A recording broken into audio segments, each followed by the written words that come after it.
श्री सारळा स्तुती।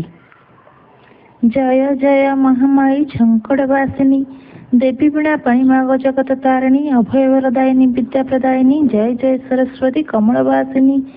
जय जय महामाई त्रैलोक्य तारिणी, जय जय अष्टभुजा मय समर्दिनी।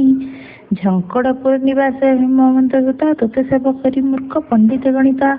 अतिहीन जनमाग किछि न जानै, निज गुणे दया करी कर्मा तथाही। शुणी से भी सरला दास, अभिज्ञ लिखिले जे भारत अष्टादश।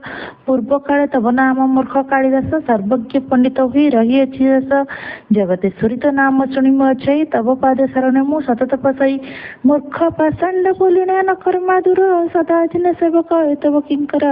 हे भवसागरे मात भाषुज अच्छई, क्षमी दत्त तेजरस कर्मा तत्राही। अकर्मा जे कर्मदानी बोलिना बोलाई, शब्द रक्षा कर्मा घंट को घुड़ाई। दारिद्र भंजनी नाम मात न पुन्ना, दुख विच्छेद होई कलेक कामना। भवसागर को भला मात महेश्वरी, अशेष ब्रह्मांड ख्याति नाम जतम भरी। नमस्ते सरला माग चंडी मामाई, नमस्ते रुद्राणी मा उधरी तुही। भारती भारती नाम होइछि विदित, मासे बहन रक्षा करे आदि मात। दासानु दासा प्रद मार्जा न कले, संसार बेनिंदा माता पुत्र थिले। जेउ जन सरस्वती नाम को स्मरिब, किछि भय तांकर नाही न होइब। डाकिनी पिचासिन जे भयरे भाळिब, रोग सकाद भव भय दूर हेब। त्रिसंध्यारे जेउमाने पढ़िबे शुणिबे, सर्वभवन श्री सज्ज प्राप्त हेबे।